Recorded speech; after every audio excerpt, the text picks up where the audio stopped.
Selamat datang di video Binus Inkubator. Kali ini kita akan bicara tentang startup readiness level dari level yang terendah, yaitu startup readiness level 1 atau kita sebut dengan student with idea. Seperti namanya, tingkat 1 dari startup readiness level adalah tingkat terendah dari kesiapan sebuah bisnis. Tingkat ini tujuannya adalah untuk membantu teman-teman tenan untuk menerjemahkan dari ide yang tadinya masih random menjadi sebuah bisnis yang jauh lebih nyata. Minimal di level awal dulu idenya sudah bisa ada gambaran. Nah, sebagai tahap dasar tentu saja kita akan sering bertemu dengan ide-ide yang liar, cenderung nggak realistis. Tapi it's okay. Justru di tahap inilah teman-teman nanti akan dipaksa untuk melihat ide saya ini realistis atau enggak. Ide kami ini tampaknya bagus, tapi setelah di-compare dengan banyak hal yang ada di SRL 1, it's not that good anymore. Nah, sebagai by definition, SRL 1 kita definisikan sebagai tingkat kesiapan terendah di mana niat muncul untuk menerjemahkan ide menjadi usaha bisnis.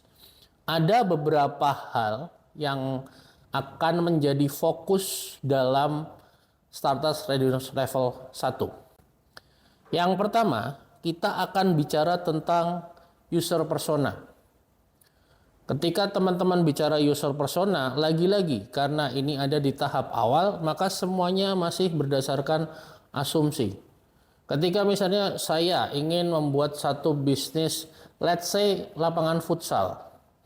Ketika bicara mau bisnis lapangan futsal, maka kita perlu pikirkan calon penggunanya akan seperti apa sih? Di mana saya bisa temukan, ciri-cirinya akan seperti apa, bagaimana kebiasaan mereka. Nah, hal-hal itu yang perlu kita pahami sebelum kita memutuskan untuk membuat satu produk atau satu jasa.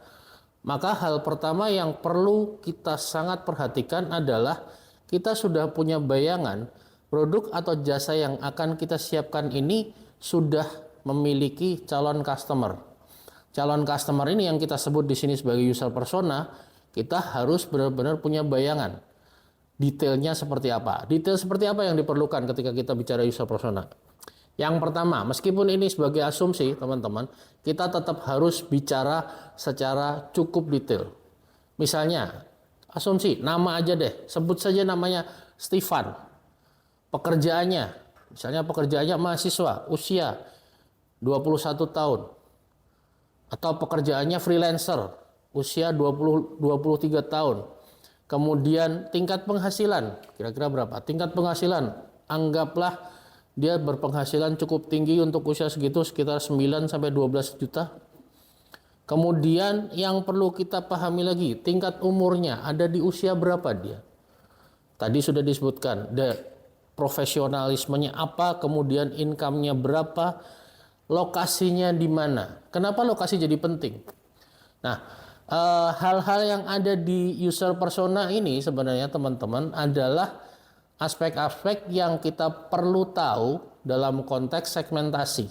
Nanti segmentasi akan ada sendiri, tapi di dalam user persona ini setidaknya kita bisa mengasumsikan hal-hal itu. Nah, ada item lagi yang penting dalam user persona, salah satunya adalah ciri-ciri. Ciri-ciri ini akan menentukan habitnya si calon user. Misalnya dia ciri-cirinya gayanya casual, masih anak muda, agak-agak tengil misalnya, ya nggak apa-apa lah. Nah, tapi kita lagi-lagi, kita perlu tetap membayangkan, meskipun ini asumsi, kita membayangkan. Karena orang-orang seperti real ada, dan kita perlu tahu kalau memang kita akan membuat mereka sebagai calon user kita, maka kita perlu tahu secara detail. Hal kedua di SRL 1 adalah idea analysis form. Di form ini teman-teman akan diminta untuk membuat mind map tentang bagaimana ide itu bisa terbentuk. Standar mind map lah ya teman-teman, minimal jangan cuma satu cabang saja, karena kalau kita bicara mind map maka cabangnya bisa banyak, bisa berbagai macam hal, dan itu seharusnya idealnya dibicarakan dalam satu grup bisnis.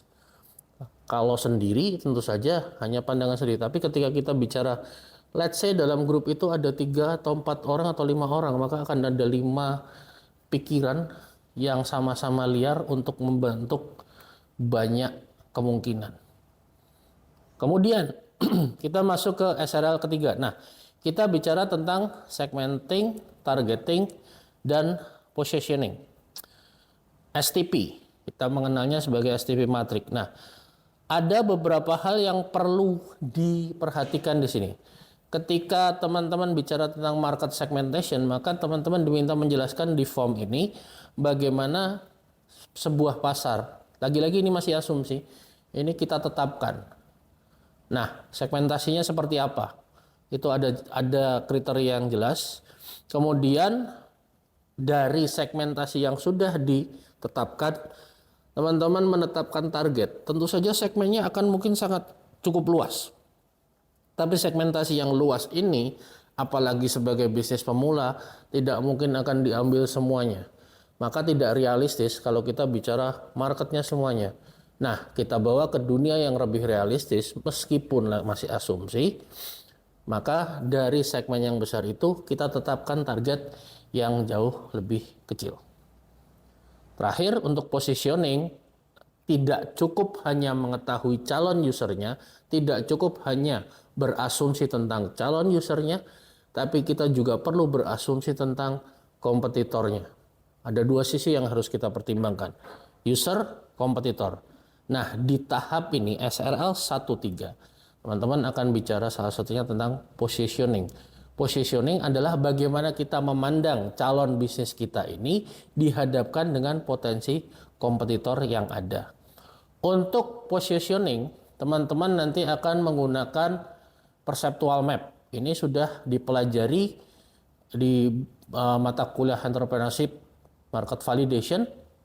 Kemudian di banyak sumber, teman-teman bisa cari juga di Google bagaimana menggunakan perceptual map.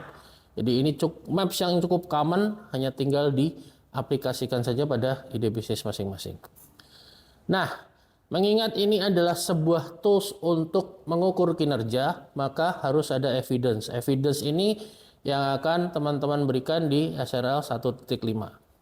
Hingga di SRL terakhir, SRL 1.5, maka akan ada infografik form di situ. Infografis ini berisi tentang semua informasi yang ada di SRL 1.3 hingga 1.1 hingga 1.3 dibentuk dalam sebuah grafis yang informatif, sehingga ketika orang melihat grafis ini, orang cukup tahu, oh, bisnis ini tentang A, marketnya B, potensi marketnya C, idenya berasal dari mana. Nah, itu yang akan ditampilkan di SRL 1.5. Demikian secara ringkas tentang SRL 1. Kita akan ketemu di panduan SRL selanjutnya.